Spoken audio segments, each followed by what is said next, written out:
gonna suggest one of the cities we previously advised to avoid. I know, it's kind of annoying, but bear with me. It's the kind of place where you might expect luxury, but naturally, those high-end features come with a seriously high price tag. When people talk about moving to Kansas City, they often rave about the growing job market, the vibrant art scene, minimal traffic, and of course, the lower cost of living.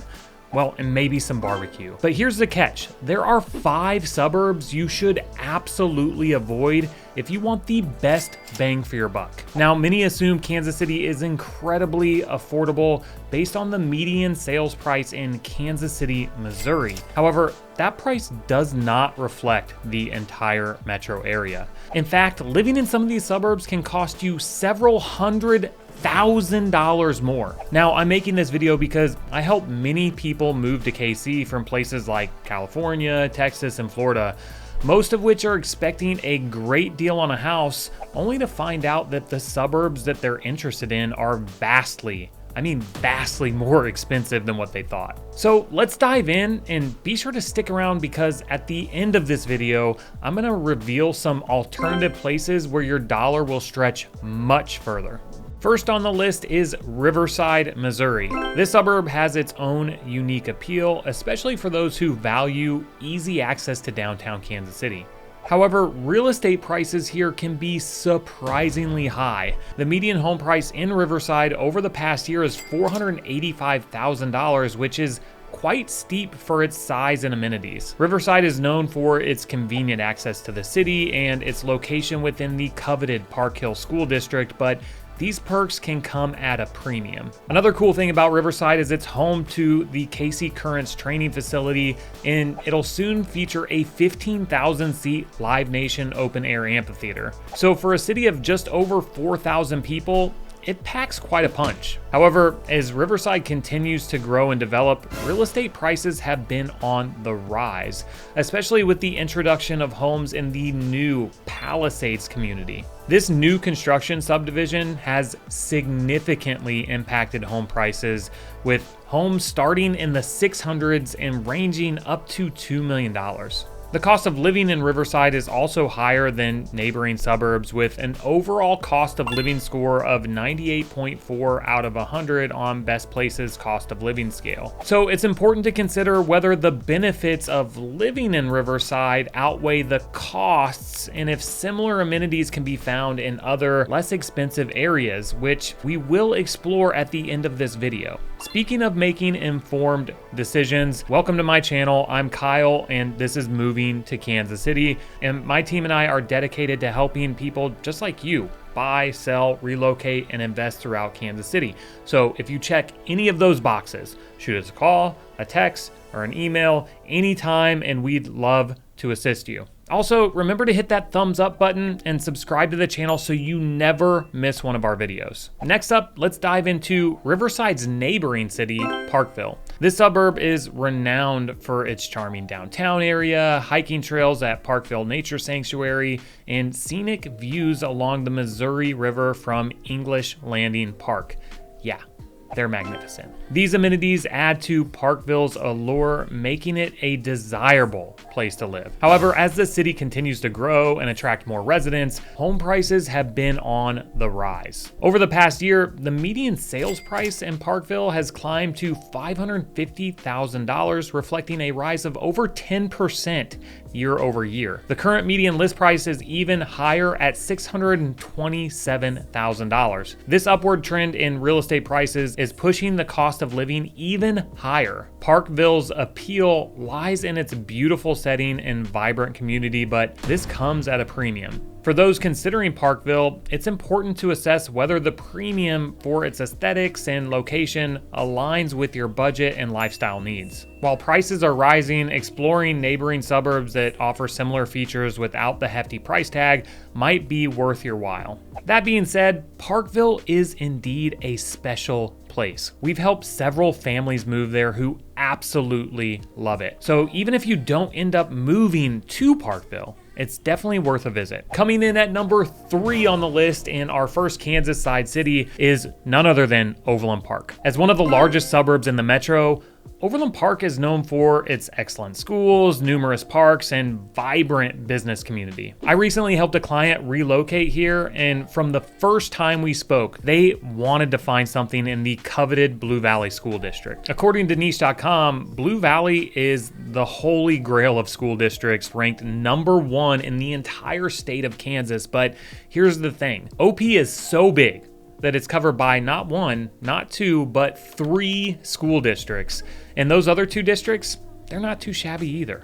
Overland Park offers a wide range of amenities and entertainment options, including the Prairie Fire District, which features various shops, a museum, restaurants, and unique entertainment spots like Chicken and Pickle for all you pickleball fans out there. Plus, there's a new spot opening later this year called Lava Island, which is a trampoline park on steroids. It's apparently going to include a tricycle track and a Ninja Warrior course. So I'm pretty excited for it, frankly. I have 3 boys. Now, all that being said, the benefits of living in Overland Park come with a hefty price tag. The real estate market in OP has been on the rise, driven by the suburbs' economic growth and its appealing amenities. The median sales price is $450,000, while the current median list price is approximately $705,000. Take the client that I mentioned earlier, for example, the one that wanted to move here for the Blue Valley School District. They had a budget of up to $700,000, and we constantly found ourselves in bidding wars. After several weeks, we were able to find them the perfect home, but that was after several attempts on other properties. So Overland Park's popularity means that property prices can be quite competitive, and new developments and amenities continually drive up costs. Now, if you have any thoughts about the cities on this list, absolutely let me know and drop them down in the comments. And if I miss any that you have questions about, drop that in the comments as well. I'd love to hear your feedback, and other people would too. Next one up on the Kansas side is Prairie Village. Now, this charming suburb is known for its tight-knit community and beautiful tree-lined streets. It also offers excellent parks, top-rated schools, and cute shopping districts. The Shops at Prairie Village is one of my favorites. They have an amazing art festival there, and they also do a jazz festival in September, which is coming up later this year. Many of the homes in Prairie Village showcase historic or distinctive architectural styles, giving the area a unique character. But arguably, PV's most attractive attribute is its location. Being only minutes away from Brookside and the plaza, it's nearly perfect. However, the real estate prices in PV are not as charming as the suburb itself. While it is well regarded for its family-friendly environment and highly rated public schools, you're going to have to pay a premium for its suburban charm. Specifically, the median sales price in Prairie Village is $450,000. For that price, you're likely going to look at an older Cape Cod style home under 2,000 square feet, maybe even like a teardown. Meanwhile, the median list price is currently over $800,000, largely due to significant investor activity. Several developers are purchasing smaller historic homes and replacing them with larger, more modern ones. These homes typically start north of $1 million, which is driving up the cost of living. But here's the thing, this investor trend isn't just limited to Prairie Village, but it's particularly pronounced here due to the suburb's desirable location and amenities. And that brings us to our last and most expensive city on the list, the bigger brother of Prairie Village, Leawood, Kansas. Now, Leawood is often celebrated for its upscale homes, well-manicured streets, and prestigious schools. It's the kind of place where you might expect luxury, but naturally, those high-end features come with a seriously high price tag. Leawood is packed with impressive amenities such as Leawood Town Center. It's kind of like the suburbs version of the Country Club Plaza. It's an open-air shopping and dining hub featuring a mix of high-end boutiques, gourmet restaurants, and charming cafes. Additionally, the area is home to some of the top-rated public schools in the region, which adds to its appeal for families. However, this lifestyle comes at a cost. Leawood covers 4 zip codes, all of which are among the top 15 most expensive zip codes in the entire metro. The median sales price here is $700,000. And get this, the most expensive zip code in the entire metro is also in Leawood.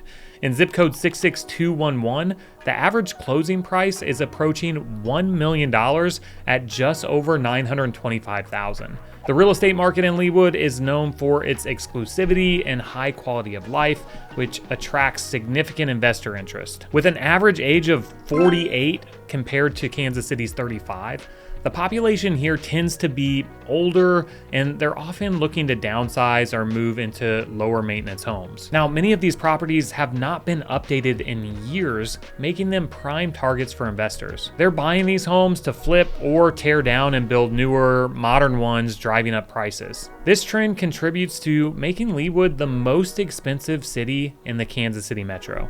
Homes in Leawood often feature high-end finishes, but another part of the appeal is the large lot sizes and amenities the city has to offer. In addition to the high home prices, the cost of living in Leawood is also elevated compared to neighboring areas, coming in at 106 out of 100 on the cost of living scale. Property taxes, HOA fees, and other costs can add up pretty quickly. For potential buyers, it's important to thoroughly evaluate whether the premium for Leawood's luxury aligns with your budget and lifestyle needs. If you're looking to get the most value for your money, you might want to explore other suburbs that offer similar amenities without the hefty price tag. Speaking of other areas that aren't going to break the bank, let's look at some alternatives where your dollar can go a bit further. Now, interestingly, the 5 cities we've discussed are comprised of 2 separate clusters.